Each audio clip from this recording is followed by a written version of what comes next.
ঘুমাও নাই? বলে না মা, আমি তো ঘুমাই নাই গো মা। কি জন্য ঘুমাও নাই? বলে আম্মা জান, আপনি তো সন্ধ্যাবেলা পানি চাইছিলেন, আমি পানি আইনা দেখি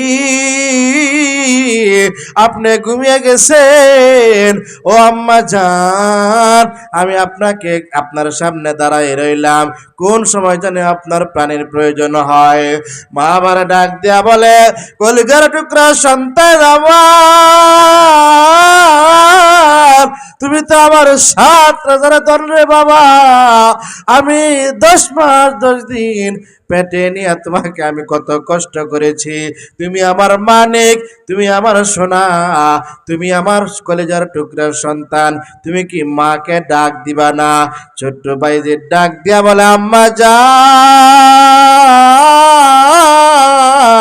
আমি সন্তান হইয়া চাই না গো আমি আমার মাকে কোনো কষ্ট দিতে, আমার মায়ের ঘুমের মধ্যে ব্যাঘাত গজাইতে, আমার মায়ের আরামের ঘুমকে আমি হারাম করতে আমি চাই না।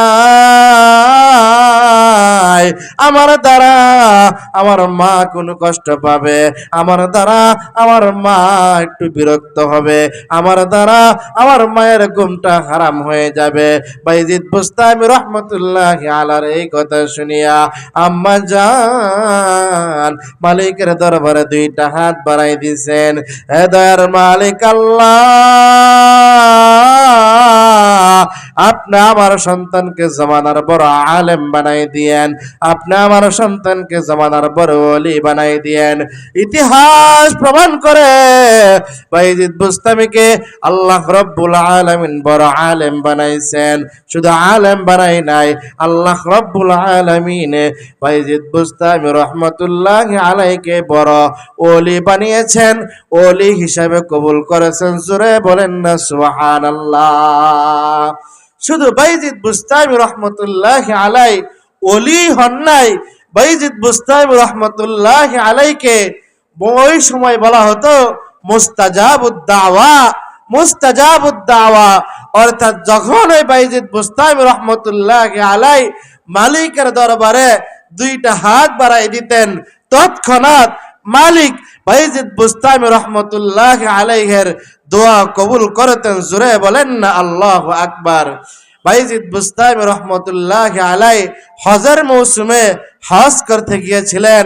হজের কার্যক্রম শেষ, মালিকের দরবারে 2টা হাত বাড়াইছে, হে দয়ার মালিক আল্লাহ, আপনি আমার হজটা কবুল করে নেন।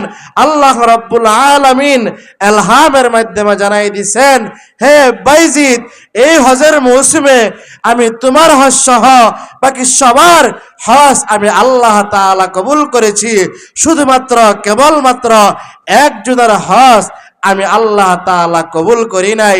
বাইজিদ বুস্তামি রহমতুল্লাহি আলাইহি আশ্চর্য হয়ে গেলেন, ডাক দিয়া মালিকের দরবারে বলেন, হে দয়ার মালিক আল্লাহ,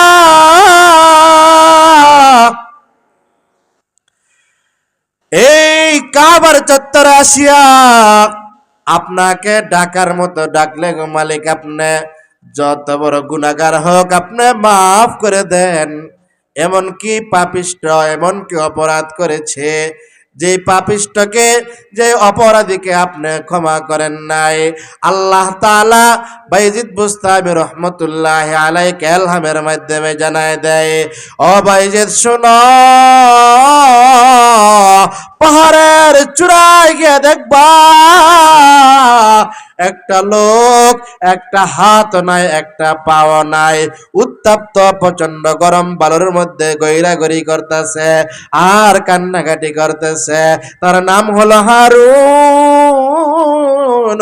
বাইজিদ বুস্তামি রহমতুল্লাহি আলাইহি 1 পা 2 পা হাঁটি হাঁটি করে করে ওই ব্যক্তির কাছে চলে গেলেন, ডাক দিয়া বলেন, ভাই হারুন,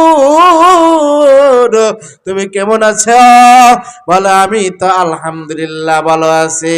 বলে, ভাই হারুন, তুমি তো তেমন ভালো নাই রে। বলে, আমি কি জন্য ভালো নাই? বলে, তুমি যে হজ করেছ, আল্লাহ রাব্বুল আলামিন তোমার হজ কবুল করে নাই। হারুন এবার আশ্চর্য হয়ে যায়, কে গো আপনি? আমার নাম জানলেন কিভাবে? আমার হজ কবুল হয় নাই, এটা আপনি কিভাবে জানলেন? বাইজিদ বুস্তামি রহমতুল্লাহ আলাইহি ডাক দিয়া বলেন, আমি হইলাম বাইজিদ। হারুন ডাক দিয়া বলে, আপনি কি জমানার ওয়ালি বাইজিদ নাকি? বলে, হ্যাঁ, আমি হইলাম জমানার ওয়ালি বাইজিদ। ও আল্লাহর ওয়ালি, আপনি যেহেতু আমার নাম যাই না ফেলাইছেন, আমার হজ কবুল হয় না তাও যাই না ফেলাইছেন, ও আল্লাহর ওয়ালি, বলেন তো এখন আমার কি করা যায়? বাইজিদ বুস্তামি রহমতুল্লাহ আলাইহি ডাক দিয়া বলেন, ও ভাই হারুন,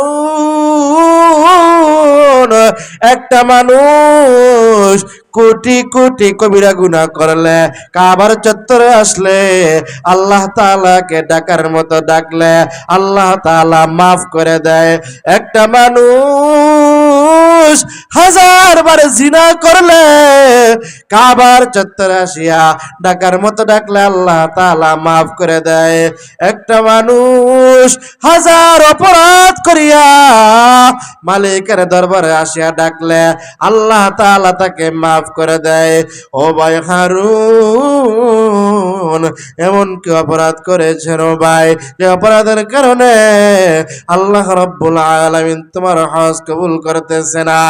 এবার হারুন ডাক দিয়া বলে, ও গো আল্লাহর ওলি, আপনার কাছে আমার বিষয়টা খুইলা বলার দরকার। আমি এক মায়ের সন্তান, ছোট্টকালে আমার বাবা মারা যায়, আমার মা মানুষের বাড়িতে